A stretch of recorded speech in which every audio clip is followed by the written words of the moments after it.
सदाशिवसमारम्भां शङ्कराचार्यमध्यमाम् अस्मदाचार्यपर्यन्तां वन्दे गुरुपरम्परां। हरिः ओम् श्रीगुरुभ्यो नमः। हरिः ओम् वसुदेवसुतं देवं कंसचानूरमर्दनं देवकी పరమానందం కృష్ణం వందే జగద్గురుం. మనం భగవద్గీత 182వ క్లాస్లో ఉన్నాం. ముందు క్లాసుల్లో 16వ అధ్యాయం ముగించుకుని దాని సారాంశం కూడా చూసాము. ఇప్పుడు 17వ అధ్యాయంలోకి అడుగు పెట్టబోతున్నాము. ముందుగా 17వ అధ్యాయం 1 నుంచి 10 వరకు శ్లోకాలు చాంట్ చేస్తాను. ఓం శ్రీ పరమాత్మనే నమః. అథ సప్తదశోऽధ్యాయః శ్రద్ధాత్రయ విభాగయోగః. అర్జున ఉవాచ ఏ శాస్త్రవిధిముత్సృజ్య యజంతే శ్రద్ధయాన్వితాః తేషాం నిష్ఠా తు కా కృష్ణ సత్వమాహో రజస్తమః. శ్రీభగవానువాచ త్రివిధా భవతి శ్రద్ధా దేహినాం సా స్వభావజా సాత్వికీ రాజసీ చైవ తామసీ చేతి తాం శృణు. సత్వానురూపా సర్వస్య శ్రద్ధా భవతి భారత. శ్రద్ధామయోయం పురుషః యో యచ్చద్రః స ఏవ సః. యజంతే సాత్వికా దేవాన్ యక్షరక్షాంసి రాజసాః ప్రేతాన్ భూతగణాంస్యాన్యే యజంతే తామసా జనాః. అశాస్త్రవిహితం ఘోరం తప్యంతే ఏ తపో జనాః దంభాహంకార సంయుక్తాః కామరాగబలాన్వితాః కర్షయంతః శరీరస్థం భూతగ్రామమచేతసః మాం చైవాంత శరీరస్థం తాన్ విద్యాసురనిశ్చయాన్. ఆహారస్త్వపి సర్వస్య త్రివిధో భవతి ప్రియః యజ్ఞస్తపస్తథా దానం తేషాం భేదమిమం శృణు.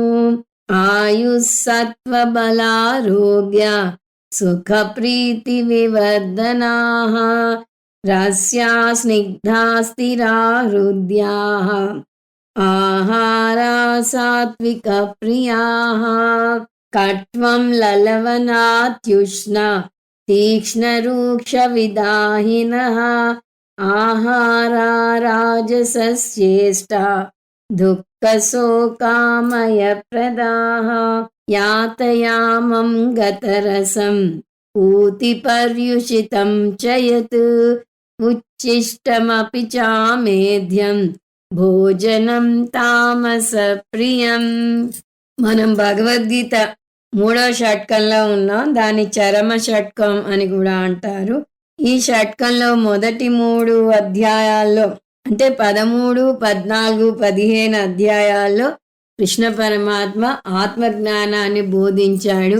ఆత్మజ్ఞానాన్ని భిన్న పదాలతో భిన్న కోణాలలో వివరించాడు. 13వ అధ్యాయం క్షేత్రజ్ఞ విభాగ యోగం. అందులో క్షేత్రం క్షేత్రజ్ఞుల గురించి వివరించి ఎవరైతే క్షేత్రజ్ఞ జ్ఞానం పొందుతారో అతను పరాంగతిని పొందుతాడు అని, ఎవరైతే క్షేత్రంతో మమేకం చెందుతారు అంటే శరీరంతో మమేకం చెందుతారో వాళ్ళు అవస్థ పడతారని చెప్పాడు. అలాగే ప్రకృతి పురుషులని పరిచయం చేసి ప్రకృతితో మమేకం చెందితే సంసారం అని, దాని నుంచి ఎదిగితే మోక్షం పొందుతాడని చెప్పాడు. దాని తర్వాత గుణత్రయ విభాగ యోగంలో గుణాతీతుడుగా ఎదిగితేనే మోక్షం వస్తుందని, దాని బదులుగా ప్రకృతితో మమేకం చెంది ప్రకృతి యొక్క 3 గుణాలలో మనం కూడా తిరుగుతూ ఉంటే సంసారంలోనే పడే అవస్థ పడతామని చెప్పాడు. అలాగే పురుషోత్తమ యోగంలో ఎవరైతే ఉత్తమ పురుషుడు లేదా పరాప్రకృతి లేదా నిర్గుణ బ్రహ్మ జ్ఞానం పొందుతారో నా నివర్తంతే, అతను మళ్ళీ సంసారంలో పడే ప్రసక్తే లేదు అని చెప్పాడు. దాని తర్వాత 16, 17 అధ్యాయాలలో ఆత్మజ్ఞానం పొందాలి అంటే దానికి తగ్గ అర్హత ఉండాలి అన్న విషయం గుర్తు చేయడానికి వేద పూర్వ భాగానికి వెళ్ళాడు. 16వ అధ్యాయంలో దైవాసుర సంపత్ విభాగ యోగం అన్న పేరులో మనిషిలో దైవీ సంపత్తి ఉంటుంది, ఆసురీ సంపత్తి ఉంటుంది. ఆసురీ సంపత్తిని పారద్రోలి దైవీ సంపత్తిని పెంపొందించుకోవాలని చూపించాడు. వేదాంతంలో అర్హత పొందడాన్ని సాధన చతుష్టయ సంపత్తి అంటారు. దాన్నే ఇక్కడ రెండుగా చెప్తున్నాడు కృష్ణ పరమాత్మ. ఒక జంట దైవీ సంపత్తి, ఆసురీ సంపత్తి. ఇంకొక మార్గం శ్రద్ధాత్రయ విభాగ యోగంగా చెప్తున్నాడు. అంటే గుణాల పరంగా చెప్తున్నాడు. సత్వ రజస్ తమో గుణాలు ఉన్న వ్యక్తులు ఎలా ఉంటారు, తమో గుణం పారద్రోలి రజోగుణం నుంచి సాత్విక గుణానికి ఎలా ఎదగాలో, వారి మధ్య భేదాలను ఎలా తెలుసుకోవాలో ఇందులో చెప్పుకొస్తున్నాడు. ఇది కూడా సాధన చతుష్టయ సంపత్తిని పెంపొందించుకోవటానికి తోడ్పడుతుంది. ఇదంతా ఎందుకు చెప్తున్నాడు అంటే నిజానికి భగవద్గీత మోక్ష శాస్త్రమే అయినా కూడా మోక్షం పొందడానికి అర్హత కూడా చాలా ముఖ్యం. ఆ అర్హత పొందాలి అంటే ఈ 2 అధ్యాయాలను నేర్చుకుని తీరాలి. అర్హత పొందితేనే ఆత్మజ్ఞానాన్ని ఏ విధమైన ఆటంకం లేకుండా పొందగలడు. ఒక మొక్క పెరగాలంటేనే అది ఎక్కడ పడితే అక్కడ పెరగలేదు. దానికి అనువైన వాతావరణం ఉండాలి, అనువైన నేల ఉండాలి. కొండ ప్రాంతంలో పెరిగే చెట్టుని తీసుకొచ్చి మీరున్న ఊళ్ళో పెంచుతానంటే అది 2వ రోజే జీవం కోల్పోతుంది. అలాగే ఆత్మజ్ఞానం నెలకొనాలి అంటే ఆ వ్యక్తి సాధన చతుష్టయ సంపన్నుడై ఉండాలి. వేద పూర్వ భాగం జీవన విధానాన్ని నిర్దేశిస్తే వేద అంతభాగం జ్ఞానాన్ని బోధిస్తుంది. పూర్వ భాగాన్ని ధర్మశాస్త్రం అని, అంతభాగాన్ని బ్రహ్మశాస్త్రం అని అంటారు. వాటి వేదం మొత్తంలో మనం నేర్చుకునేది ఏమిటంటే ధర్మం, బ్రహ్మ. ఆ ధర్మం పెంపొందించుకుంటేనే బ్రహ్మను తేలిగ్గా అర్థం చేసుకోగలుగుతాం. ఒకవేళ పెంపొందించుకోకపోతే ఆత్మజ్ఞానం పొందుతాడు, అదేమీ సమస్య లేదు. ఎంతో కష్టమైన మాండూక్యోపనిషత్తు కూడా అర్థం చేసుకుంటాడు. తక్కిన వారికి కూడా చాలా సులువుగా అర్థమయ్యేలా బోధిస్తాడు. కానీ తను మాత్రం ఆ శ్రీ సంపత్తిలోనే మిగిలిపోతాడు. అంటే ఆ జ్ఞానం ఒక అకాడమిక్ ఇంట్రెస్ట్గా మిగిలిపోతుంది తప్పితే అతని జీవితంలో ఏ విధమైన మార్పు రాదు. ఇంకో విధంగా చెప్పాలి అంటే బుద్ధిలో జ్ఞానం కలుగుతుంది, కానీ మనసు ఎప్పటిలాగానే ఉంటుంది. అప్పుడు అతడు విద్యావంతుడైన రాక్షసుడు అవుతాడు. మీరు సినిమాల్లో కొన్ని సంవత్సరాల తర్వాత చేంజ్ చూస్తే అది అర్థం అవుతుంది. మొదట్లో విలన్ హీరోయిన్ తీసుకెళ్ళి ఒక పాడుపడ్డ బంగ్లాలో తాళ్లతో కట్టేసి హింసిస్తూ ఉంటాడు. కొన్ని సంవత్సరాల తర్వాత సినిమాలు చూస్తే ఆ హింస మోడర్నైజ్ అవుతుంది. అంటే ఏ హెలికాప్టర్లోనో తీసుకెళ్ళి ఎక్కడో ఆకాశంలో వేలాడదీస్తూ ఉంటారు. వాళ్ళ నాలెడ్జ్ ఈ విధంగా తోడ్పడుతుంది. కానీ జ్ఞానం పొంది విలువలు పెంపొందించుకొని వాళ్ళని సాక్షరః రాక్షసః భవతి అంటారు. అక్షర అంటే అక్షరాలు, సాక్షర అంటే అక్షరాలు తెలిసిన వ్యక్తి అంటే విద్యావంతుడు. దైవీ సంపత్తిని పెంపొందించుకోకుండా అతను సాక్షర అయితే దాన్ని తిరగేయండి, ఏమొస్తుంది? సాక్షర రాక్షస అంటే అతను రాక్షసుడు అవుతాడు.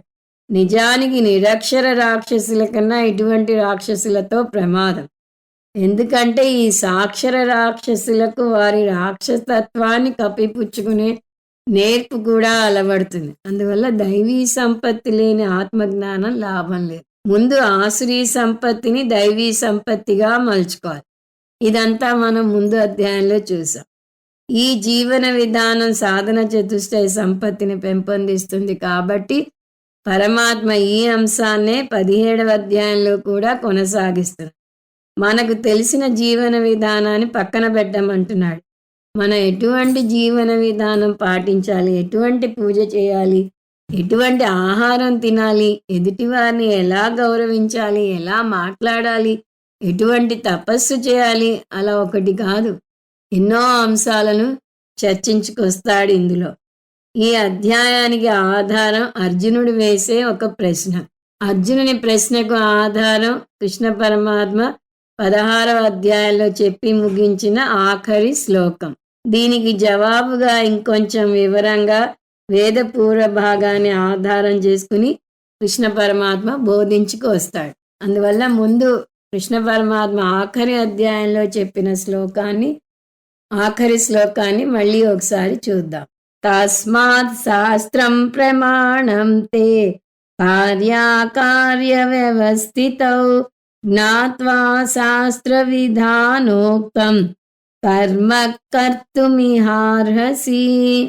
ఈ శ్లోకం అర్థం దైవీ సంపత్తి పెంపొందించుకోవాలి, రాక్షసీ సంపత్తి నుంచి బయటపడాలి అంటే శాస్త్రాన్ని తెలుసుకోవాలి అన్నట్టు. తస్మాత్ అంటే అందువల్ల, అందువల్ల అంటే ఎందువల్ల? శాస్త్రం చెప్పినట్టుగా నడుచుకోకపోతే జ్ఞానయోగ్యత ప్రాప్తి రాదు. జ్ఞానయోగ్యత ప్రాప్తి రాదు కాబట్టి జ్ఞానము రాదు అని చెప్పాడు కృష్ణ పరమాత్మ. సో తస్మాత్ శాస్త్రం, శాస్త్రం అంటే ప్రధానంగా వేద శాస్త్రం, అది అపౌరుషేయం. తర్వాత పురుష బుద్ధిలోంచి వచ్చినవి 2వ శ్రేణి శాస్త్రాలు.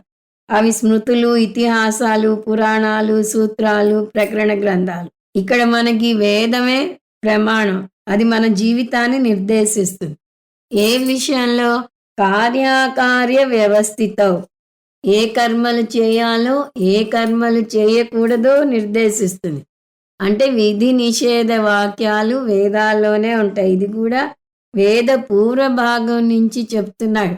ఎందుకంటే ఇక్కడ మనం మాట్లాడుతున్నది ఒక సాధకుడు అర్హత పొందాలి, జ్ఞానం పొందడానికి కావాల్సిన అధికారి అవ్వాలి అంటే సాధన చతుష్టయ సంపన్నుడు అవ్వాలి. సాధన చతుష్టయ సంపన్నుడు అవ్వాలంటే మనం ఎప్పుడూ చూసే సూత్రం కర్మయోగం పాటించి చిత్తశుద్ధి పొంది, ఉపాసన యోగం పాటించి చిత్త ఏకాగ్రత పొందాలి. అవి వేద పూర్వ భాగంలో వస్తాయి. సో అవి నేర్చుకోవాలి. వేదాంత భాగంలో విధి నిషేధాలు ఉండవు, ధర్మాధర్మాల గురించి ఉండవు. అందులో ఆత్మజ్ఞానం గురించి వస్తుంది. జ్ఞాత్వా శాస్త్ర విధానోక్తం. వేద పూర్వ భాగంలో కర్మ గురించి తెలుసుకుంటే శాస్త్రం విధించిన విధానంలో ఆ కర్మ చేయాలి. జ్ఞానకాండలో జ్ఞానం పొందితే చాలు మోక్షం వస్తుంది, కానీ కర్మకాండలో జ్ఞానం పొందితే చాలదు. కర్మ కర్తుమిహార్హసి. శాస్త్రం చెప్పిన కర్మల విధి విధానాలను అనుసరించి ఆ కర్మ చేయటానికి జ్ఞానం పొందాలి, ఆ కర్మలు చేయాలి అని చెప్పాడు. సో ఇక్కడ అర్జునునికి ఒక సందేహం వచ్చింది. ఆ సందేహం ఏమిటో చూసే ముందు అర్జునుడు అడిగిన ప్రశ్నని చూద్దాం. శ్లోకం 1.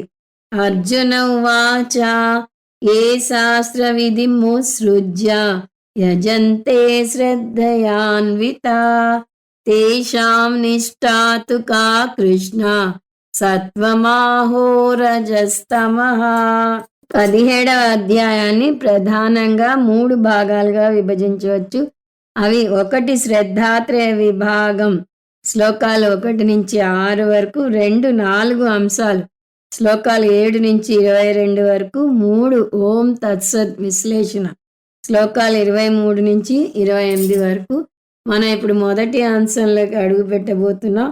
అది శ్రద్ధాత్రయ విభాగం, శ్లోకాలు 1 నుంచి 6 వరకు. అర్జున వాచ. అంతకుముందు మీరు గమనిస్తే 15, 16 అధ్యాయాలలో అర్జునుడు ప్రశ్న అడగలేదు, కృష్ణ పరమాత్మే చెప్పుకొచ్చాడు. ఇప్పుడు ఈ అధ్యాయంలో అర్జునుడు ప్రశ్న అడుగుతున్నాడు. దానికి ఆధారమైన 16వ అధ్యాయంలోని ఆఖరి శ్లోకాన్ని మనం చూసాం. అక్కడ శాస్త్ర ప్రమాణం ఉండాలి, నువ్వు దైవీ సంపత్తి పెంపొందించుకోవాలంటే అని చెప్పాడు. ఎందువల్లనంటే శాస్త్ర ప్రమాణం ఎందుకు అంటే మనం ఎన్నోసార్లు చూసాం, నిజ జీవితంలో మనం ఏ చిన్న వస్తువు కొన్నా దాన్ని ఎలా వినియోగించాలో మనకు ఒక మాన్యువల్ ఇస్తారు. అలాగే మనని ఈ భూమి మీదకి వదిలినప్పుడు భగవంతుడు మనకు ఒక మాన్యువల్ కూడా ఇచ్చి పంపించాడు. అందరిలోకి మనిషి చాలా ముఖ్యమైన జీవి, చాలా ప్రత్యేక జీవి అని మనం పదే పదే వింటూ ఉంటాం. ఒక మామూలు యంత్రాన్ని వాడటానికే ఎన్నో నియమ నిబంధనలుంటే, ఇంత ఖరీదైన అపురూపమైన మానవ జన్మను వినియోగించటానికి మరెన్ని నియమ నిబంధనలు పాటించాలి. కిడ్నీ మార్పిడి చేయాలంటే లక్షలతో వ్యవహారం. బోన్ మ్యారో ట్రాన్స్‌ప్లాంటేషన్ చేయాలంటే లక్షలతో వ్యవహారం.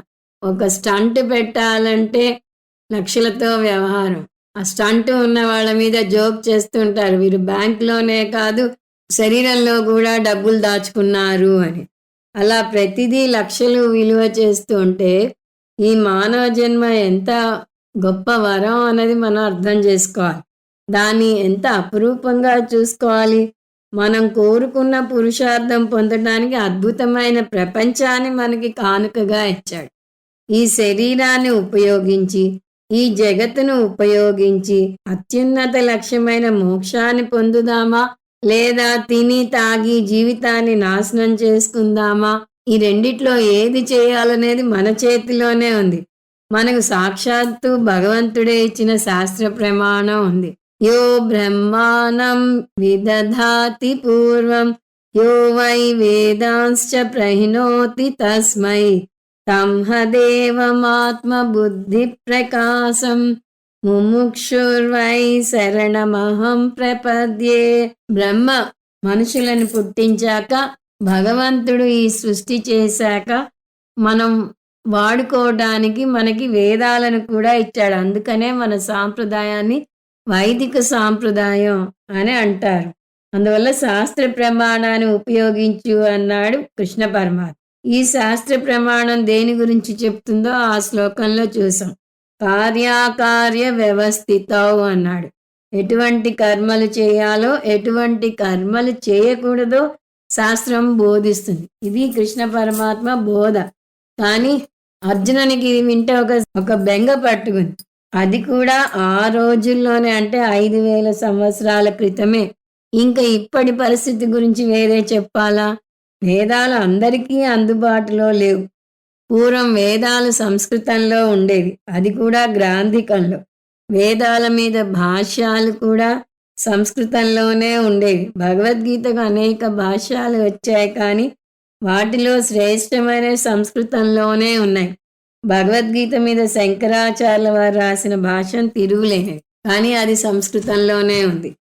దానిని బాగా అర్థం చేసుకోవాలంటే దాని మీద అనేక ఉపభాష్యాలు వచ్చాయి, కానీ అవి కూడా సంస్కృతంలోనే ఉన్నాయి. ఉపభాష్యానికి ఉపభాష్యాలు వచ్చాయి, అవి సంస్కృతంలోనే ఉన్నాయి. అందువల్ల మామూలు మానవాళికి శాస్త్రం అందుబాటులో లేదంటున్నాడు అర్జునుడు. చాలా మందికి వేదం నేర్చుకోవాలనే తీవ్రమైన తపన ఉండవచ్చు, కానీ వారికి నేర్చుకునే అవకాశం లేకపోవచ్చు. అందువల్లనే చూడండి, ఇప్పటి సోషల్ మీడియా మూలాన మనకి చాలా ప్రసంగాలు అందుబాటులో ఉన్నాయి, వక్తలు అందుబాటులో ఉన్నారు. ఈరోజు మనం భగవద్గీత శంకర భాష్యంలోని ఆణిముత్యాలతో సహా నేర్చుకోగలుగుతున్నాము అంటే పరమార్థానంద స్వామి అల్లు పెరగకుండా అద్వైత బోధ చేస్తూ ఉండటం వల్లే. పూర్వకాలం వారిని చూస్తే వారికి జ్ఞాన తృష్ణ ఉంది, కానీ చాలామంది వేదాలకి రాలేదు, వేదాంతానికి అసలే రాలేదు. ఎందువల్ల అంటే వారికి అందుబాటులో ఈ బోధ లేకపోవటం వల్ల. సంస్కృతం ఎంతమందికి వస్తుంది? దాన్ని తెలుగులో కానీ ఇంగ్లీష్లో కానీ చెప్పగలిగేవారు ఆ రోజుల్లో అరుదు. ఉన్నా ఇంత సోషల్ మీడియా లేదు. వారు ఉన్న ఊళ్ళో అందుబాటులో ఉంటేనే వారు వినగలరు, లేకపోతే లేదు. ఆడియోలు, వీడియోలు, యూట్యూబ్లు, ఛానల్స్ అప్పుడు లేవు. అందువల్ల వారికి వేదం నేర్చుకోవాలి అనే తపన ఉన్నా నేర్చుకునే అవకాశం లేదు. స్వామీజీ ఎప్పుడూ చెప్తుంటారు, శాస్త్రం నేర్చుకోవాలంటే ఆ మాటకొస్తే ఏది నేర్చుకోవాలన్నా 2 ఉండాలి. అవకాశం ఉండాలి, తపన ఉండాలి. అవకాశం ఉన్న చోట తపన ఉండదు, తపన ఉన్న చోట అవకాశం ఉండదు. అందువల్ల అందరూ శాస్త్రానికి రాలేరు. కానీ వారికి భగవంతుని మీద ప్రగాఢమైన భక్తి ఉంటుంది. అటువంటి వారి పరిస్థితి ఏమిటి అనేది అర్జునుని ప్రశ్న. శ్రద్ధయాన్వితాహ, శ్రద్ధ పదం వేశాడు. శ్రద్ధ పదం ఉంది కాబట్టి 3 రకాల శ్రద్ధ గురించి కృష్ణ పరమాత్మ చెప్పబోతున్నాడు. కాబట్టి ఈ అధ్యాయానికి శ్రద్ధాత్రయ విభాగ యోగము అనే పేరు వచ్చింది. సో శాస్త్రం అందుబాటులో లేకపోయినా కొంతమందికి భగవంతుని మీద శ్రద్ధ ఉంది, పూజల మీద శ్రద్ధ ఉంది, పూజ చేయాలనే తపన ఉంది. కానీ ఆ పూజలు ఎలా చేయాలో తెలియదు. ఎందువల్ల? వారు శాస్త్రాన్ని అధ్యయనం చేయలేదు. అంతకుముందు ఏమన్నాడు కృష్ణ పరమాత్మ? శాస్త్రంలో చెప్పింది చెప్పినట్టు చెయ్యి అన్నాడు. కానీ శాస్త్రమే తెలీదు, చెయ్యాలనే తపన ఉంది. మరి వాళ్ళు ఎలా చేయాలి? వారికి కర్మకాండ గురించి తెలీదు, కల్పం గురించి తెలీదు. కల్పం అంటే మనం అనేక వ్రతాలు చేస్తుంటాం. వరలక్ష్మి వ్రతం, గణేష వ్రతం, అలా ఎన్నో వ్రతాలు ఉన్నాయి. అలా పూజా విధానాలను సూచించే గ్రంథం. ఆసనం సమర్పయామి, పాద్యం సమర్పయామి, ఆచమనం సమర్పయామి అంటూ షోడశోపచార పూజలు వస్తాయి. పూజా విధానం తెలియకపోతే ఆచమనం సమర్పయామి అంటే నీరు తను తాగాల, భగవంతునికి అర్పించాలా? ఇదొక పెద్ద సందేహం. అలా చిన్న చిన్న విషయాలు కూడా ఇప్పటి తరానికి అసలే తెలియవు. అంతేకాదు పూజా విధానానికి వచ్చేసరికి ఒక్కొక్క దేవునికి అర్పించే నైవేద్యం ఒక్కొక్క విధంగా ఉంటుంది. విష్ణుమూర్తికి సమర్పించే నైవేద్యం వేరు, శివునికి సమర్పించే నైవేద్యం వేరు. అంతేకాదు పూజా విధానం కూడా మారుతుంది. విష్ణుమూర్తిని అలంకార ప్రియుడని, శివుణ్ణి అభిషేక ప్రియుడని వర్ణిస్తారు. అందువల్ల విష్ణుమూర్తి ఆలయాలకు వెళ్తే సహస్రనామ పూజ చేస్తారు, శివుడి ఆలయానికి వస్తే అభిషేకాలు చేస్తారు. అందువల్ల ఏ పూజ చేయాలి, ఎవరికి ఏ నైవేద్యం పెట్టాలి, ఆ పూజ చేయడానికి కూడా మనం ఎటు తిరిగి కూర్చోవాలి, భగవంతుణ్ణి ఎటు నుంచి చూడాలి, ఇవేవి మనకు తెలియదు. ఎందువల్ల అంటే శాస్త్రాన్ని అధ్యయనం చేయలేదు కాబట్టి. కానీ భగవంతుని మీద శ్రద్ధ మాత్రం అనంతంగా ఉంది. అలాంటప్పుడు ఏం చేయాలి? యజంతే. అలా ఏమీ తెలియకుండా వారికి తోచినట్టుగా వారు పూజ చేస్తే ఏమవుతుంది? పూజ చేయాలనే ఉత్సాహం ఉంది, శ్రద్ధ ఉంది. కానీ ఏ దేవునికి చేయాలో తెలీదు, ఎలా చేయాలో తెలీదు. అందువల్ల వారేం చేస్తారు?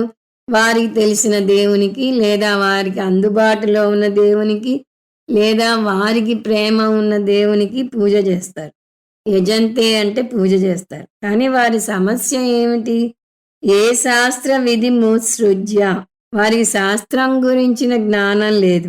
ముందు దాంట్లో ఇదే మాట వాడాడు కృష్ణ పరమాత్మ. యస్ శాస్త్ర విధి ముత్సృజ్య వర్తతే కామకారత అన్నాడు. ఆశ్రీ సంపద ఉన్నవారు శాస్త్రాన్ని త్యజిస్తారు అన్నాడు. అందువల్ల అర్జునుడు అదే మాట వాడి వారికి ఆశ్రీ సంపద ఉండి త్యజించటం కాదు, వారికి శాస్త్రం తెలీదు, పూజా విధానం తెలీదు, భగవంతుణ్ణి ఎటు పెట్టాలో తెలీదు, భగవంతుడు ఎదురుగా కూర్చోవాలో, ఎడమ పక్క నుంచి కుడివైపుకి పూజ చేయాలో, కుడివైపు నుంచి ఎడమ వైపుకి పూజ చేయాలో తెలీదు. వారు చేసే పూజ పూర్తిగా శాస్త్ర వ్యతిరిక్తంగా ఉండవచ్చు. ఎందువలనంటే వారికి శాస్త్రం చెప్పిన విధి నిషేధాలు తెలియవు. ఉత్సృజ్య అంటే పాటించరు. అది శాస్త్రం మీద అగౌరవం కొద్దీ కాదు, శాస్త్రం తెలియదు. కానీ వారిని క్షమించవచ్చు. ఎందువల్ల అంటే వారి అజ్ఞానాన్ని మించిన భక్తి ఉంది వారికి అపారంగా. శ్రద్ధయాన్వితాహ అన్నాడు. శ్రద్ధ బాగా ఎక్కువగా ఉంది. తేషాం నిష్ఠ కా కృష్ణ. అటువంటి వారి నిష్ఠ ఎటువంటిది? నిష్ఠ అంటే వారి స్థాయి. వారిని ఏ విధంగా నువ్వు నిర్ణయిస్తావు? వారికి శక్తివంతమైన సానుకూల అంశం ఉంది. ఏమిటది? శ్రద్ధ. కానీ అంతే శక్తివంతమైన ప్రతికూల అంశం ఉంది. అది శాస్త్ర అజ్ఞానం. అంటే 2 పాయింట్లు సమానంగా ఉన్నాయి. కావలసినంత శ్రద్ధ ఉంది, కావలసినంత అజ్ఞానం ఉంది. అజ్ఞానం దేని గురించి? విధి నియమాలు తెలియని అజ్ఞానం. శ్రద్ధ దేని గురించి? పూజ చేయాలనే శ్రద్ధ. వీరిని నెగటివ్గా చూస్తావా, పాజిటివ్గా చూస్తావా? శ్రద్ధని పరిగణలోకి తీసుకుంటావా, వారి అజ్ఞానాన్ని పరిగణలోకి తీసుకుంటావా? ఏమిటి వీరి పరిస్థితి? సత్వమాహో రజస్తమః. వీరి శ్రద్ధను ఏ స్థాయికి చెందిందంటావు? సత్వం ఆహో రజః తమః. సత్వం అంటావా అంటే సాత్విక శ్రద్ధ అంటావా, లేక రాజసిక శ్రద్ధ అంటావా, లేక తామసిక శ్రద్ధ అంటావా అని అర్జునుడు ప్రశ్న అడిగాడు. ఈ ప్రశ్న నుంచి మొత్తం అధ్యాయం వస్తుంది. భగవానువాచ. భగవంతుడు ఇక్కడి నుంచి జవాబు చెప్పుకొస్తాడు 2వ శ్లోకం నుంచి. శ్రీ భగవానువాచ. త్రివిధా భవతి శ్రద్ధ దేహినాం సా స్వభావజా సాత్వికీ రాజసీ చైవ తామసీ చేతి తాం శృణు. శ్రీ భగవానువాచ. ఇంతకుముందు అర్జునుడు అడిగాడని చూసి అందువల్ల ఇక్కడి నుంచి కృష్ణ పరమాత్మ టేక్ ఓవర్ చేస్తున్నాడు, జవాబు చెప్పుకొస్తున్నాడు. అర్జునుని ప్రశ్నకు జవాబు ఒక్క వాక్యంలో వచ్చేది.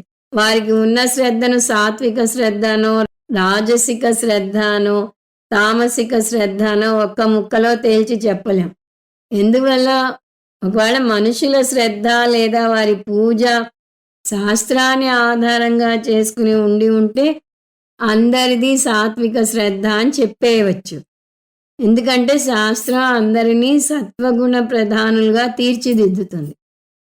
అతను సత్వగుణ ప్రధానుడు ముందే కాకపోయినా కూడా శాస్త్రాన్ని శ్రద్ధగా అధ్యయనం చేయటం అంటూ జరిగితే శాస్త్రమే అతన్ని సత్వగుణ ప్రధానుణ్ణి చేస్తుంది.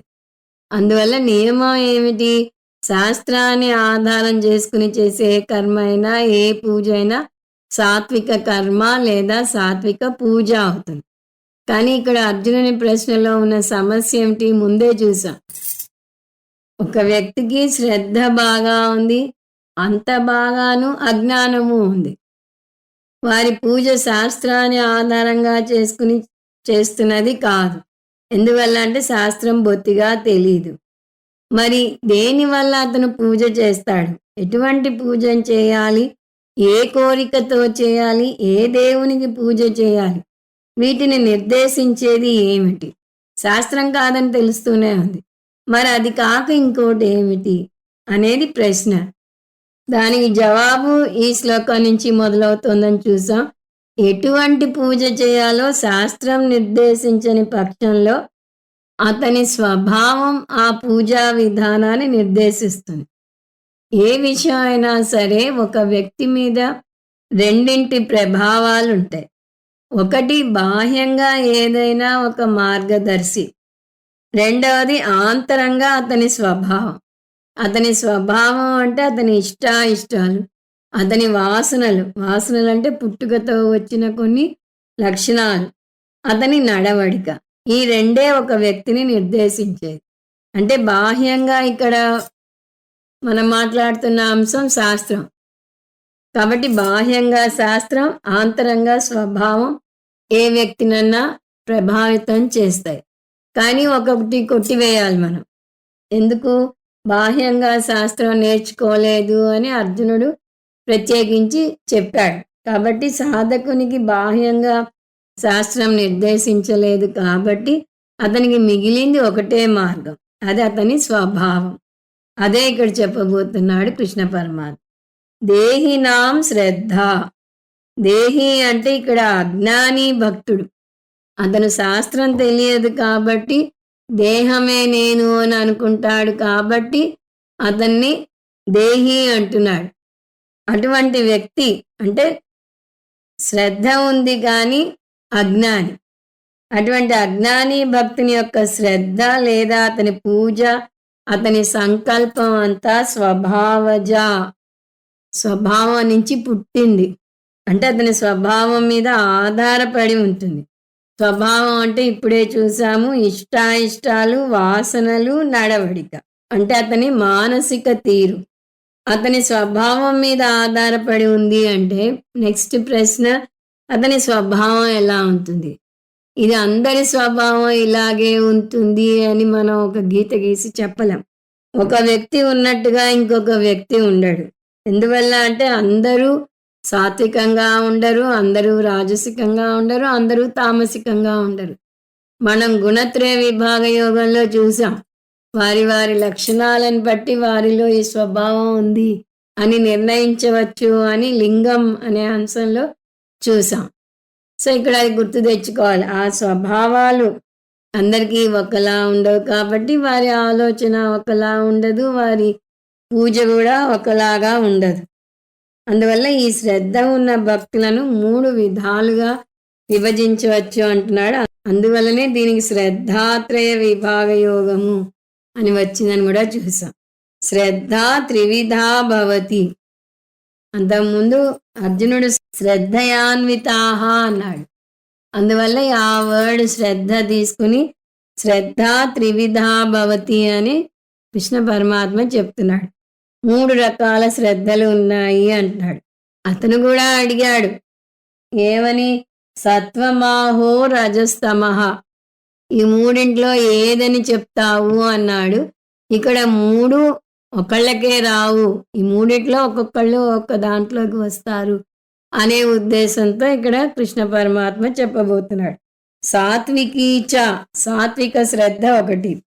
సాత్విక శ్రద్ధ అంటే ఏమిటి? కృష్ణ పరమాత్మే ముందు ముందు దాన్ని వివరించబోతున్నాడు. అప్పుడు మనం కూడా చూద్దాం. ఇప్పుడు సత్వగుణం ఉన్న వ్యక్తికి సాత్విక శ్రద్ధ ఉంటుందని తెలుసుకుంటే చాలు.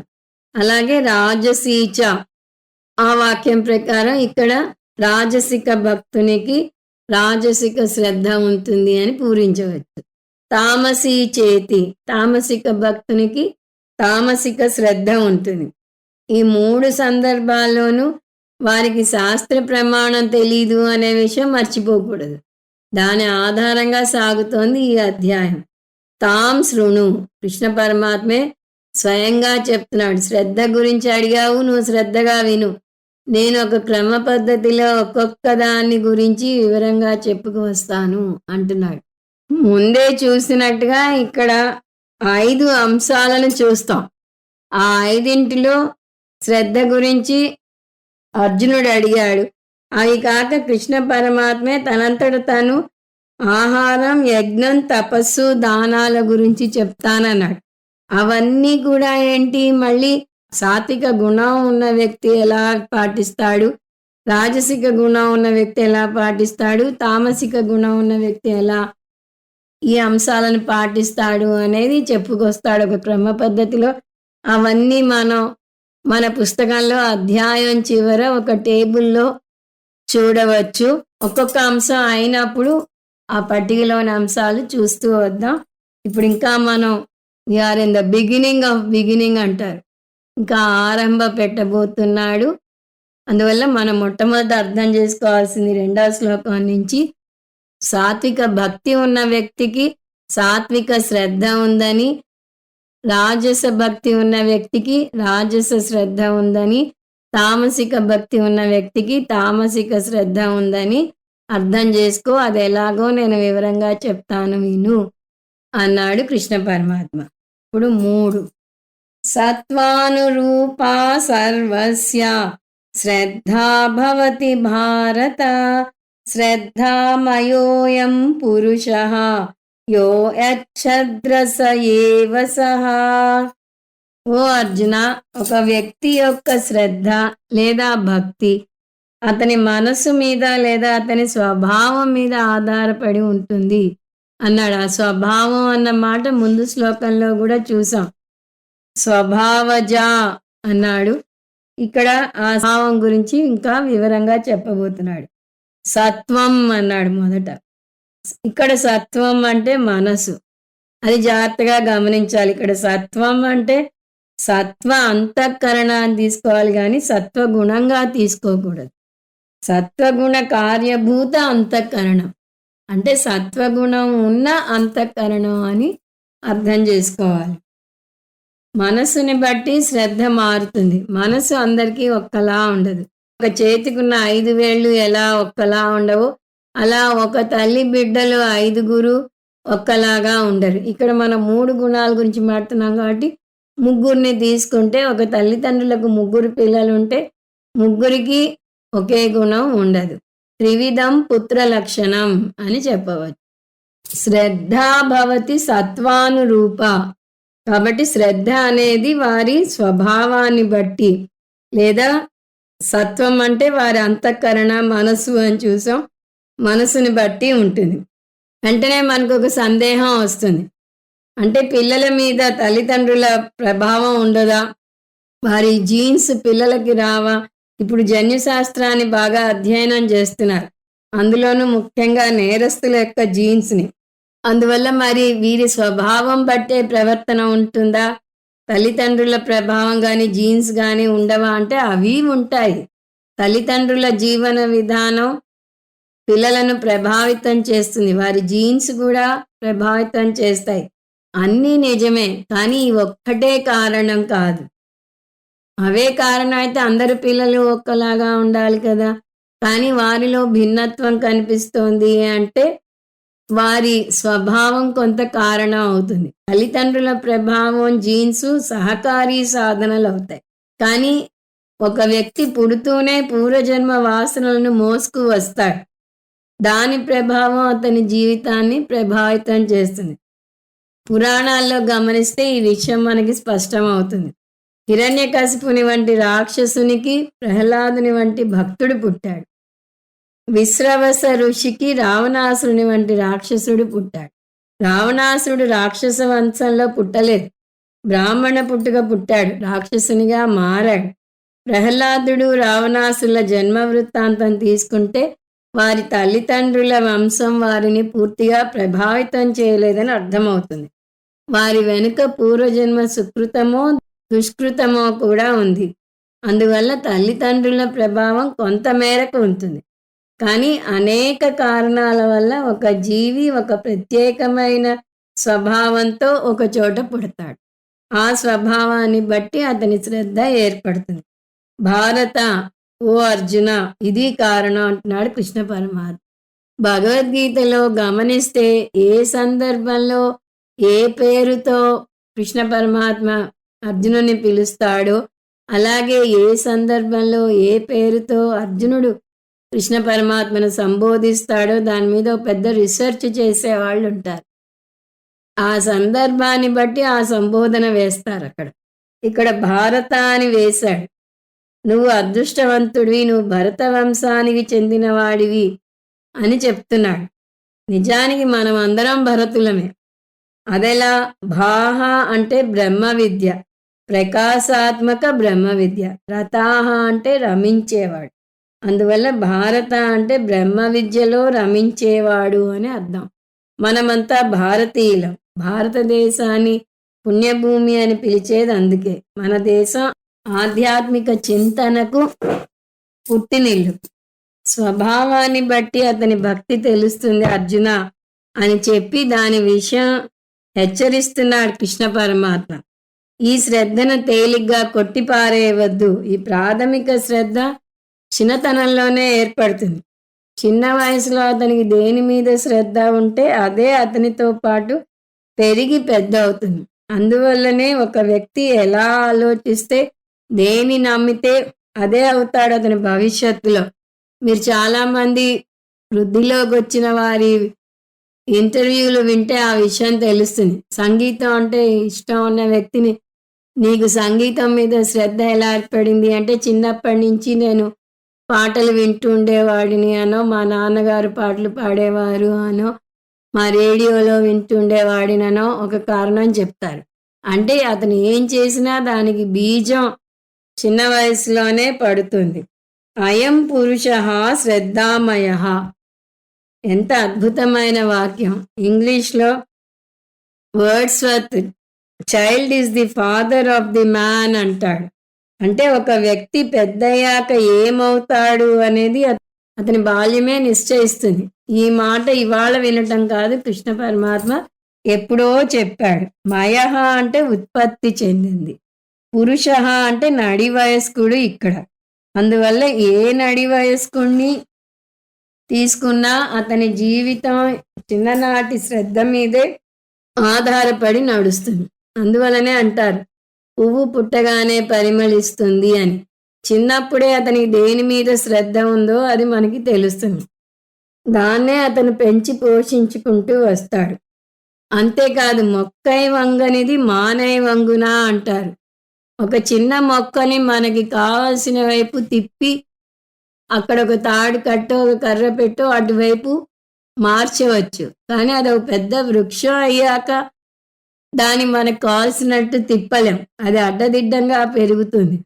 అప్పుడు రెండే మార్గాలు ఉన్నాయి. గట్టిగా అయిన చెట్టు బోధను మనం కావాల్సినట్టుగా తిప్పలేము.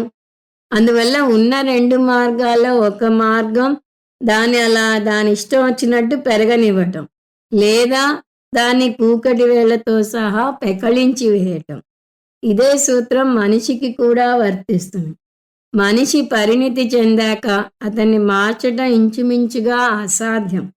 అదే చిన్న పిల్లవాడిలా ఉండగా అతను ఒక మైనం ముద్దలా ఉంటాడు. మైనం ముద్దతో మనకి ఏ ఆకారం కావాలంటే ఆ ఆకారాన్ని తీర్చిదిద్దగలం. అదేవిధంగా మైనం ముద్దగా ఉన్న పసిబాలుణ్ణి మనకు కావాల్సినట్టుగా తీర్చిదిద్దాలి. మన వ్యక్తిత్వం ఎలా ఏర్పడుతుందో వివరించే ప్రసిద్ధమైన వాక్యాలను అందరూ తరచూ ఉటంకిస్తూ ఉంటారు. నీ ఆలోచనలను గమనించు, అవి నీ మాటలుగా మారతాయి. నీ మాటలను గమనించు, అవి నీ చేతలుగా మారతాయి. నీ చేతలను గమనించు, అవి నీ అలవాటుగా మారతాయి. నీ అలవాటును గమనించు, అది నీ నడవడికగా మారుతుంది. నీ నడవడికను గమనించు, అది నీ వ్యక్తిత్వంగా మారుతుంది. మొదటిది చివరిది చూస్తే ఆలోచన వల్ల వ్యక్తిత్వం ఏర్పడుతుంది. ఆ ఆలోచనలు కూడా ఎప్పటివి? బాల్యానివి. అందువల్ల కృష్ణ పరమాత్మ ఒక వ్యక్తి బాల్యంలో దేనికైతే విలువనిస్తాడో అదే పెద్దయ్యాక అవుతాడు అంటున్నాడు. అందువల్లనే చిన్న వయస్సు నుంచే తల్లిదండ్రులు పిల్లలకు మంచి విలువలను అంగరించిపోయారు. పురాణ గాథలు చిన్నప్పుడే కథలుగా చెప్పాలి. ఒక ఇంగ్లీష్ కొటేషన్ ఉంది. దాని సారం తెలుగులో చూస్తే, ఒక బాలుడు చిన్నప్పటి నుంచి విమర్శతో పెరిగితే అతను ప్రతిదీ నిందించడం నేర్చుకుంటాడు. శత్రుత్వంతో పెరిగితే యుద్ధం చేయటం నేర్చుకుంటాడు. అతను అవమాన పాలవుతూ పెరిగితే అపరాధ భావనతో పెరుగుతాడు. మంచితనంతో పెంచితే న్యాయం పాటిస్తాడు. భద్రతలో పెంచితే అందరి మీద శ్రద్ధ ఉంటుంది. అతన్ని ప్రోత్సహిస్తే తన మీద తనకి ఆత్మస్థైర్యం పెరుగుతుంది. మెచ్చుకుంటే అందరినీ మెచ్చుకోవటం నేర్చుకుంటాడు. ఇలా కొనసాగుతూ ఆ ప్రావర్బ్ యశ్రద్ధః స ఏవ సహ. ఆ విధంగా ఒక వ్యక్తి చిన్నప్పుడు దేని మీద శ్రద్ధ పెడితే పెద్దయ్యాక అదే అవుతాడు. స ఏవ సహ అంటే ఈ పైన చెప్పిన అనురూప కలుపుకోవాలి. తదనురూప అంటే అతని చిన్ననాటి శ్రద్ధే అతని వ్యక్తిత్వాన్ని తీర్చిదిద్దుతుంది. అందువలనే ఒక వ్యక్తి ఏదనుకుంటే అది అవుతాడు. ఆలోచనగా ఉన్న పరిస్థితుల్లోనే దేనైనా మార్చగలం, కానీ ఆ ఆలోచన స్థిరపడి అతని స్వభావం ఏర్పడిపోయాక అంటే పెద్దయ్యాక ఆ స్వభావాన్ని మార్చాలంటే చాలా కష్టం. ఎంత ఫ్రీ విల్ని ఉపయోగించినా అలవాటైన వ్యసనం నుంచి తేలిగ్గా బయటపడలేరు. అంత ముందు కూడా చూసాం. ఒక వ్యక్తిని నిర్దేశించేది అతని ఫ్రీ విల్ ప్లస్ అతని వాసనలు.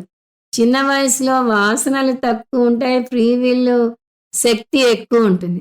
అప్పుడు తన జీవితాన్ని నిర్దేశించుకోవాలి. పిల్లల్ని కూడా తల్లిదండ్రులు మోల్డ్ చేయాలంటే 5 ఏళ్ల వయసులోపు చేయాలి. అప్పుడు తేలిగ్గా లొంగుతారు. తర్వాత వయసు పెరిగిన కొద్దీ మన ఫ్రీ విల్ తగ్గుతుంది, వాసనల ప్రభావం ఎక్కువ అవుతుంది. ఆ వాసనలను తగ్గించుకోవడం చాలా కష్టం అవుతుంది. అందువల్ల యశ్రద్ధః స ఏవ సహ. చిన్న వయసులో దేని మీద శ్రద్ధ ఉంటే పెద్దయ్యాక అది అవుతారు అని చెప్తున్నాడు కృష్ణ పరమాత్మ. 4 యజంతే సాత్వికా దేవాన్ యక్షరక్షాంసి రాజసాః ప్రేతాన్ భూతగణాశ్చాన్యే యజంతే తామసా జనాః. ముందు శ్లోకంలో ఒక విషయం చెప్పాడు. ఏమిటది? శాస్త్ర ప్రమాణం గురించి తెలియని వ్యక్తికి అతని స్వభావాన్ని బట్టి సాత్విక శ్రద్ధ ఉందనో, రాజసిక శ్రద్ధ ఉందనో, తామసిక శ్రద్ధ ఉందనో చెప్పవచ్చు అన్నాడు. ఆ స్వభావం చిన్నప్పటి వాసనలను బట్టి ఉంటుంది అని చూసాం. వీటిలో ఏ శ్రద్ధ మంచిది అంటే మీకు తెలిసిందే, సాత్విక శ్రద్ధ మంచిది. అది ఆధ్యాత్మిక ఎదుగుదలకు తోడ్పడుతుంది అని తెలుసు. కానీ ఇప్పుడు మనకి ఇంకొక సందేహం వస్తుంది. మనకి శ్రద్ధ ఉంది, బానే ఉంది, కానీ మనది ఈ మూడిట్లో ఏ శ్రద్ధ అనేది ఎలా తెలుస్తుంది? సాత్విక శ్రద్ధ ఉంది అని తెలిస్తే పెంచి పోషించవచ్చు. రాజసిక శ్రద్ధ ఉంది అని తెలిస్తే సాత్విక శ్రద్ధగా మలుచుకోవచ్చు. తామసిక శ్రద్ధ ఉంది అని తెలిస్తే అక్కడికక్కడే దాన్ని వదులుకోవచ్చు. కానీ ఏ శ్రద్ధ ఉందో తెలుసుకోవడం ఎలా? దానికి ఏదైనా పారామీటర్ ఉందా? ఎందుకంటే అది ప్రత్యక్ష ప్రమాణానికి అందదు. భక్తి లేదా శ్రద్ధ కంటికి కనపడదు. మనసుకు చెందిన విషయం. మనసుకు చెందిన విషయాన్ని తర్కం ద్వారా తెలుసుకోవాలి. దాని అనుమాన ప్రమాణం అంటారు. ఉదాహరణకు ఒక వ్యక్తి ఏదో అనారోగ్యంతో డాక్టర్ దగ్గరికి వెళ్తే ఆయన మనిషిని చూసి నీకు ఈ రోగం అని చెప్పడు. కొన్ని ప్రశ్నలు అడిగి కొన్ని పరీక్షలు చేసి దాన్ని బట్టి తెలుసుకుంటాడు. అదేవిధంగా ఒక వ్యక్తికి దేని మీద శ్రద్ధ ఉందో అది అతను చేసే పనులను బట్టి చెప్పవచ్చు. అతను చేసే ఏ పనిని గమనించినా అతని మనస్తత్వం తెలుస్తుంది. సెలవుల్లో ఎక్కడికి వెళ్తాడు, ఎటువంటి పుస్తకాలు చదువుతాడు, ఎటువంటి స్నేహితులు ఉన్నారు, ఎటువంటి ఆహారం తీసుకుంటాడు, ఎటువంటి సినిమాలు చూస్తాడు, ఎటువంటి సీరియల్స్ చూస్తాడు. ఈ ప్రశ్నలని బట్టి అతని మనస్తత్వాన్ని కొంత అంచనా వేయవచ్చు. అందువలనే పెళ్లి చూపుల్లో అనేక ప్రశ్నలు వేస్తారు ఆ మనస్తత్వం గురించి అర్థం చేసుకోవటానికి. అందువల్లనే ఇంగ్లీష్లో tell me your friends and I'll tell about you అని వస్తుంది. అంటే నీ స్నేహితుల గురించి నువ్వు చెప్పు, నీ గురించి నేను చెప్తాను. ఎందుకు? మనకు ఎటువంటి మనస్తత్వం ఉంటే సాధారణంగా అటువంటి మనస్తత్వం ఉన్న వారితో మనం చేతులు కలుపుతాం. మీరు నా ఎదురుగా కూర్చుంటే మీకు తల్లిదండ్రులు ఉన్నారని, వారికి తల్లిదండ్రులు ఉన్నారని చెప్పవచ్చు. అది తర్కం. ఎందువల్ల? తల్లిదండ్రులు లేదే మీరు పుట్టలేరు, వారికి తల్లిదండ్రులు లేదే వారు పుట్టలేరు. దానికి ప్రత్యక్ష ప్రమాణం ఏమిటి అంటే మీరున్నారు కాబట్టి వాళ్ళు ఉన్నారు అని నిర్ణయిస్తున్నాం. కానీ కృష్ణ పరమాత్మ ఈ తర్కం తీసుకోలేదు. కృష్ణ పరమాత్మ ఒక వ్యక్తి భక్తిని తీసుకుని అతను ఎటువంటి పూజ చేస్తున్నాడో దాన్ని బట్టి చెప్పవచ్చు అంటున్నాడు. అతను చేసే పూజ అతని శ్రద్ధను ఎలా చూపిస్తుంది? ప్రతి పూజలోనూ 3 అంశాలు ఉంటాయి. ఆ 3 అంశాలు దేవత, ప్రకార, భావన. అవేంటో వివరంగా చూద్దాం. మొదటిది దేవత. ఏ దేవతకు పూజ చేస్తున్నాడు? మనకి 3 దేవతలు ఉన్నారు. ఆ దేవతలను కూడా సాత్విక, రాజసిక, తామసిక దేవతలుగా విభజించవచ్చు.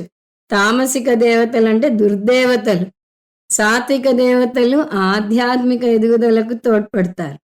రాజసిక దేవతలు ఐహిక సుఖాలను కలగజేస్తారు. తామసిక దేవతలు ఎదుటివారి వినాశనాన్ని కలగజేస్తారు.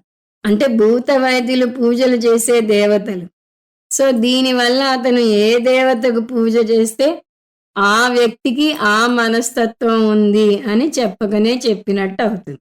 రెండవది ప్రకార. అంటే చేసే పూజను అనేక ప్రకారాలుగా చేయవచ్చు. అంటే ఏ విధంగా పూజ చేస్తున్నారో అది నిర్ణయిస్తుంది. చేసే విధానం శరీరాన్ని హింస పెట్టేట్టుగా ఉండవచ్చు. అది తన శరీరమైనా సరే, ఎదుటి వారిదైనా సరే. అటువంటి పూజను తామసిక పూజ అంటారు. సహజంగా అటువంటి శ్రద్ధను తామసిక శ్రద్ధ అంటారు. దంభం, గర్వం, రాజసిక పూజలో హంగు, ఆర్భాటం ఎక్కువ ఉంటుంది. చాలామంది మనుషులు, హడావిడి, సందడి ఉంటుంది. అందులో భక్తి తక్కువ, ఆర్భాటం ఎక్కువ ఉంటుంది. అది రాజసిక పూజ. ఇందులో కాయిక, వాచిక పూజ ఎక్కువగా ఉంటుంది. సాత్విక పూజ ఎక్కువ, మానసిక పూజగా ఉంటుంది. కాయిక, వాచిక పూజలు తక్కువ, మానసిక పూజ ఎక్కువ ఉంటుంది. ఈ విధంగా పూజ చేసే విధానాన్ని బట్టి కూడా అది ఎటువంటి శ్రద్ధో చెప్పవచ్చు. ఇంకా మూడవది భావన. ఏ ఉద్దేశంతో పూజ చేస్తున్నారో అది సంకల్పంలో తెలుస్తుంది. ఆధ్యాత్మిక ఎదుగుదల కోరితే సాత్విక పూజ, లౌకిక ఫలాలు కోరితే రాజసిక పూజ, ఇతరుల నాశనం కోరితే తామసిక పూజ. మమోపాత్త సమస్త దురితక్షయ ద్వారా శ్రీ పరమేశ్వర ప్రీత్యర్థం వరకు సమానం. తర్వాత ఏం కోరుతున్నారు దాన్ని బట్టి శ్రద్ధ మారుతుంది. అలా పూజ యొక్క దేవత, పద్ధతి, భావనల ప్రకారం ఒక వ్యక్తి చేసే పూజను సాత్విక పూజనో, రాజసిక పూజనో, తామసిక పూజనో చెప్పవచ్చు. ఈ 4వ శ్లోకంలో కృష్ణ పరమాత్మ ఈ మూడింటిలో మొదటి అంశం గురించి చెప్పబోతున్నాడు. అంటే ఏ దేవతకు పూజ చేస్తున్నారు అనే అంశం గురించి చెప్పబోతున్నాడు. తక్కిన మతాల్లో ఒకరే దేవుడుంటే మనకు అనేక మంది దేవతలు ఉన్నారు. అందువల్ల మన హిందూ మతాన్ని చిన్నచూపు చూసిన వారు లేకపోలేదు. మనవారే ఇంతమంది దేవతలుంటే ఏ దేవతకి పూజ చేయాలో తెలియటం లేదు అంటారు. కానీ అదే మన హిందూ మతం యొక్క గొప్పతనం అని వారికి తెలియటం లేదు. మనం ఒక మామూలు చీర కొనాలంటేనే కొన్నే చీరలున్న షాప్లోకి వెళ్లకుండా ఒక పెద్ద షాప్లోకి వెళ్తాం. ఎందుకంటే అక్కడ వైడ్ రేంజ్ ఆఫ్ శారీస్ ఉంటాయి అనే ఉద్దేశంతో. అలాగే ఒకటే వంకాయతో అనేక రకాల కూరలు చేసుకు తింటాం. ఒకే పద్ధతిలో చేయం. అదేవిధంగా మన రుచికి తగ్గట్టుగా, మన అవసరానికి తగ్గట్టుగా, మన కోరికలు తగ్గట్టుగా అనేక మంది దేవతలను మనకు మన హిందూ మతం ఇచ్చింది. బృహదారణ్యకంలో 3306 దేవతలు ఉన్నారని చూస్తాము. భగవద్గీతలో కూడా వారిని 33 దేవతలుగా చెప్పవచ్చు అని చూస్తాం. 33 దేవతలు ఎవరు అంటే అష్టవసువులు, ఏకాదశ రుద్రులు, ద్వాదశ ఆదిత్యులు, ఇంద్రుడు, ప్రజాపతి. వీరు కాక దేవతలుగా స్త్రీలు, పురుషులు, జంతువులు, సగం మనిషి, సగం జంతువు, ఇలా ఎందరో దేవతలు ఉన్నారు. వీరందరినీ ఇక్కడ కృష్ణ పరమాత్మ చెప్పినట్టుగా ప్రాథమికంగా 3 రకాలుగా విభజించవచ్చు. వారు సాత్విక దేవతలు, రాజసిక దేవతలు, తామసిక దేవతలు. సాత్విక దేవతలు భక్తుని యొక్క ఆధ్యాత్మిక ఎదుగుదలకు తోడ్పడతారు అని చూసాం. మంచి విలువలను, మంచి నడవడికను పెంపొందిస్తారు. తదాత్మని నిరతేయ ఉపనిషత్సు ధర్మాస్తేమయి సంతు తేమయి సంతు అని మనం పాడే శాంతి మంత్రాల్లో వస్తుంది. ఇటువంటి దేవతలు సాత్విక దేవతలు. వీరు ఆంతర ఎదుగుదలకు తోడ్పడతారు. నిజానికి మామూలుగా మన అందరం చేసేది ఈ సాత్విక దేవతలకి. రాముడు, కృష్ణుడు, అయ్యప్ప, దేవి వీరందరినీ మన పూర్వీకులు మనకు ఏర్పాటు చేశారు. 2వ రకం దేవతలను రాజసిక దేవతలు అంటారు. వారు లౌకిక విజయాలను ఇవ్వడానికి తోడ్పడతారు. వారు యక్ష, కిన్నెర, గంధర్వ, సిద్ధ దేవత, రాక్షస గణాలు. చాలా మంది కుబేరునికి పూజ చేస్తారు. ఎందుకు? కుబేరుడు ధనానికి అధిపతి. బద్రీనాథ్లో కుబేరుని ఆలయం ఉంది. అక్కడ సాంప్రదాయం ఏంటంటే మీరు మీ డబ్బులోంచి ₹1 అక్కడ తీసుకెళ్ళి కుబేరుని ముందు పెట్టి మళ్ళీ వెనక్కి తెచ్చుకుని మీ క్యాష్ బాక్స్లో కలుపుకుంటే మీ దగ్గర ఉన్న ధనం అక్షయంగా ఉంటుంది అని ఒక నమ్మకం. అందువల్ల బద్రీనాథ్కు వెళ్ళే భక్తులు బద్రీనారాయణుని చూసినా చూడకపోయినా ఈ ₹1 పెట్టి వెనక్కి తెచ్చుకోవటం మాత్రం మర్చిపోరు. ఇటువంటి పూజ రాజసిక పూజలో వస్తుంది. ఇక 3వ రకం దేవతలు తామసిక దేవతలు. వారెవరు? భూత, ప్రేత, పిశాచ, హాకిని, ఢాకిని, సర్పస్వపత, వృశ్చిక, తస్కర దేవతలు. ఇలాంటి దేవతలకు భూత పిశాచాలను పారద్రోలే భూత వైద్యులు పూజ చేస్తారు. వారు ప్రతికూల శక్తులు. కొంతమంది శ్మశానానికి వెళ్ళి ఏవేవో పూజలు చేసి దయ్యాలకు, పురలకు పూజ చేస్తారు. అది కూడా అర్ధరాత్రి చేస్తారు. అటువంటి పూజలు ఆధ్యాత్మిక ఎదుగుదలకు తోడ్పడవు సరికదా, ఇతరులను నాశనం చేసేందుకు తోడ్పడతాయి. అటు లౌకిక విజయాలను ఇవ్వవు. ఈ నేపథ్యంతో ఈ శ్లోకం పదాలు చూస్తే సాత్వికా దేవాన్ యజంతే. సాత్విక శ్రద్ధ ఉన్నవారు భగవంతునికి పూజ చేసి మంచివి కోరుతారు. అన్నపూర్ణే సదా పూర్ణే శంకర ప్రాణవల్లభే జ్ఞాన వైరాగ్య సిద్ధ్యర్థం భిక్షాందేహి చ పార్వతీ అని పాడతాం. ఎంత అద్భుతమైన ప్రార్థన ఇది. వీరు సాత్విక దేవతలకు పూజ చేస్తారు. ఆ సాత్విక దేవతలు అమానిత్వం, అదంభిత్వం వంటి దైవీ సంపత్తిని పెంపొందిస్తారు. రాజసాహ యక్షరక్షాంసి యజంతే మనం కలుపుకోవాలి. రాజసిక ప్రవృత్తి ఉన్న వారికి దైవ చింతన ఉంటుంది, కానీ దాన్ని లౌకిక విజయాలకు ఉపయోగిస్తారు. రాజసిక శ్రద్ధ ఉన్నవారు యక్షర కిన్నెరలను పూజిస్తారు. అన్యే తామసా జనాః. తామసిక ప్రవృత్తి ఉన్నవారు అన్య దేవతలను ప్రార్థిస్తారు. అన్య దేవతలు అంటే కృష్ణ పరమాత్మే చెప్తున్నాడు, ప్రేతాన్ భూతగణాన్. ప్రేతాన్ అంటే ప్రేతాలను, భూతగణాన్ అంటే భూతాలను, అంటే దయ్యాలను పూజిస్తారు. ఇవన్నీ ప్రతికూల శక్తులు. వీరికి కూడా యజంతే కలుపుకోవాలి. వీరిని పూజిస్తారు. ఇది బ్లాక్ మ్యాజిక్ కిందికి వస్తుంది. మన సాంప్రదాయంలో అభిచారిక కర్మాణి అంటారు. ఇటువంటి పూజలు చేస్తున్నారు అంటే వారికి తామసిక శ్రద్ధ ఉన్నట్టు అర్థం చేసుకోవచ్చు. ఓం తత్సత్. సర్వం శ్రీకృష్ణార్పణమస్తు. ఓం పూర్ణమద పూర్ణమిదం పూర్ణాత్ పూర్ణముదచ్యతే పూర్ణస్య పూర్ణమాదాయ పూర్ణమేవావశిష్యతే. ఓం శాంతి శాంతి శాంతి. హరి ఓం. శ్రీ గురుభ్యో నమః. హరి ఓం.